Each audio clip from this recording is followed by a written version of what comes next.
جمصة انا واصحابي، تمام. انا بصور أسبوع. لكم. واخد بالك؟ فكان كل بابا يوم عادل بيحكي له ايه الساعة بالليل 10 قبل ما إلا ينام. 5 أنبوبة البوتاجاز تقوم جاية مطلعة ريحة غاز لغاية الساعة 10 إلا كده، لغاية الساعة 10 إلا 3 دقايق، يعني دقيقتين تطلع ريحة غاز كل يوم. وأي أكل نيجي نطبخه يبوظ، أي أكل نيجي نعمله يبوظ.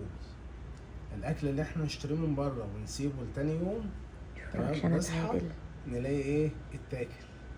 قعدت انا واصحابي كل واحد فينا حلف على المصحف ان هو ما كلش الاكل، تمام.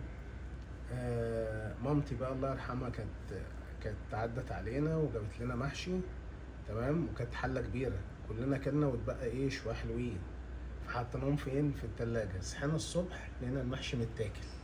يا لهوي، والله والله العظيم. المهم ده كده حيوان اكيد. ما مش عارف. المهم قعدنا يا جماعه، اللي كل الف هنا وشفا على قلبه، بس ايه نعرف علشان ما يعني دماغنا ما توديش وتجيب. حكاوي ليليه مخيفه. كله قاعد ايه يحلف على المصحف ان هو ما كلش حاجه من بعد ما احنا اكلنا مع بعض. في حيوان كتير قوي. كانت ألذ حاجه بقى في الموضوع كله ان انا وواحد من اصحابي بس كنا كل يوم نصحى نلاقي فلوس في جيبنا. يعني انا كان دايما احط الفلوس بتاعتي في المحفظه، اصحى الصبح الاقي ايه في فلوس زياده في المحفظه، تمام. وصاحبي ده كان بيحب يلم فلوس الفضه، كان يصحى كل يوم يلاقي فلوس فضه في جيب البنطلون، مع العلم ان هو ما بيشيلش فلوس فضه في جيب البنطلون، كان يعني بيشيلها بيزيد على جنب. ولا بيزيدوا الفلوس ولا بتزيد. وما احناش عارفين مين اللي بيجيبها.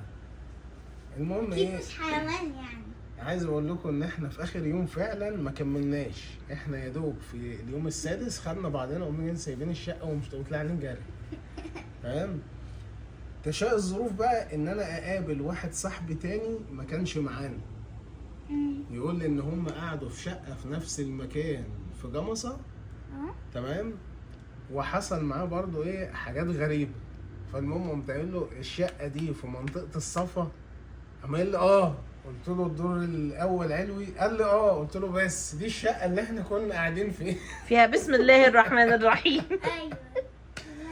ايوه انتوا واخدين بالكم ولا مش فاهمين؟ احنا بقى انا فاهمه. بس احنا بقى على ايامنا كانت الدنيا ايه حلوه، تمام. صاحبي بقى الاخير ده بيقول لي انا كنت بقى بنام على السرير، الاقي السرير يتحرك، الاقي الثلاجه داخله عليا الاوضه والباب يفتح.